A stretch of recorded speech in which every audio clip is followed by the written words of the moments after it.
የኢትዮጵያ ደጋማ ቦታዎች ከአድማስ ጋር በሚገናኙበት በወሎ እምብርት ላይ የሎጎ ሐይቅ በጸጥታ ናኝቷል። በትውልዶች ሽግግር ውስጥ የዚህ ሐይቅ ዳርቻዎች ሕይወትን፣ ታሪክና እምነትን ጠብቀው አሻግረዋል።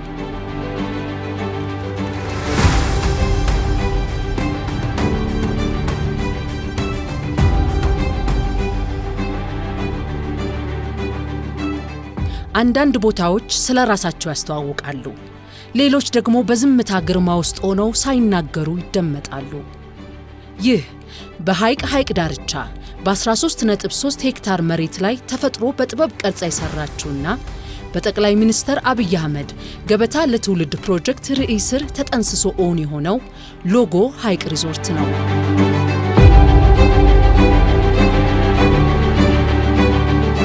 እዚህ ጥድፊያ አይታወቅም። ሐይቁ በሰከነ ዜማው ነፍሶችን ያሳርፋል። ከአድማስ አድማስ የናኘ ደማቅ ሰማያዊ ሰማይ፣ የማይረበሽ ሰላማዊ እይታና በዝምታ ያረበበ ስፍራ በራሱ ቅንጦት ነው። የመዝናኛ ስፍራው ማማር ያስደምማል። ንድፉ ከመልክዓ ምድሩ ጋር ግብ ከመቅጠም ይልቅ ተሰናኝቷል።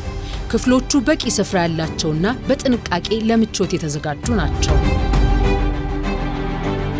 ማለዳዎች በአንጸባራቂ የብርሃን ዘንጎች ፍሰት ሲጀምሩ፣ ፀሐይ ለስላሳ የጠዋት ብርሃኗን በሐይቁ ላይ ያፈሰሰች ጣፋጭ ቡናን በሰላማዊና አስደሳች ስሜት ማጣጣም ያስችላል። እዚህ ቀናት በእርጋታ በሰዓታት ውስጥ ወደ ነገ ይፈሳሉ። የእግረኛ መንገዶች ወደ ማራኪ የሐይቅ ዳርቻ ያመራሉ። የውሃ ገንዳዎች ለውብ ሰማያዊ ሰማይ እንደ መስታወት ሆነው ያገለግላሉ። ዓይንን የሚያፈዝ ውበት የታደሉት የአትክልት ስፍራዎች አፍታን ያሳምራሉ። ከራስ ጋር ውይይት አሊያም ተመስጦን ይጋብዛሉ። እዚህ ጥሩ ስሜት፣ መስከን፣ ምኞት አይደሉም። ገና እግሮ ስፍራውን ሲረግጥ ተፈጥሮ በልግስናዋ ከሰውነቱ ጋር ተመሳጥራ እያንዳንዱ ወደ ውስጡ ገብቶ በሚወጣው አየር ውስጥ እረፍትና ደስታን እንዲያጣጥሙ ታደርጎታለች። እዚህ ምግብ ሆድን ከማጥገብ በላይ ሚና አለው። በስፍራው የተቀመሙ ተፈጥሯዊ ጣዕሞች መንፈስን ሳይቀር ይመግባሉ። ጀንበር ስታዘቀዝቅ ሐይቁ ሌላ ዓለም ነው። ለአብሮነት ማዕድ፣ ለውብ አንድነቶች፣ ለማይጠገቡ ጨዋታዎች መድረክ ይሆናል። ሰዎች እዚህ ሲሰበሰቡ በአብሮነት በሰከነ መንፈስ ውስጥ ሲመላለሱ ስፍራው ለማሰላሰል፣ ለትብብር ወይም የማይረሱ በዓላትን ለማክበር ከምቾትም በላይ ይሆናል። ለስብሰባና ለፕሮግራም ማከናወኛ የሚመቹ ስክነትን የተላበሱ ክፍት ቦታዎች ተዘጋጅተዋል። በሎጎ ሐይቅ ሪዞርት ዓይን ከሚያየውም በላይ ውበትና ሰላም ይፈሳል። ሪዞርቱ ከአካባቢው ጋር ስምም ነው።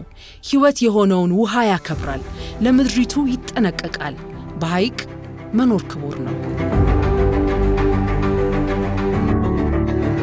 በዙሪያው ካሉ ማህበረሰቦች ጋር በመተባበር ለማደግ ዕድል ይፈጥራል።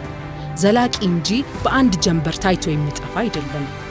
እዚህ መዳረሻው ሪዞርቱ ብቻ አይደለም፣ ሐይቁ ነው። ጀንበር ማልዳ የምታፈሳቸው የብርሃን ዘንጎች ናቸው። እርጋታው ነው። ሪዞርቱ ወደ እረፍት የሚያስገባ በር ነው። ይህ አስደናቂ ልምድ የሚታይበት ገበታ ለትውልድ ነው። ከዚህ ሪዞርት እየተነሱ አስደናቂውን የአካባቢው ታሪክ፣ መልክዓ ምድር፣ ተፈጥሮና ባህል እንዲጎበኙ ተጋብዘዋል።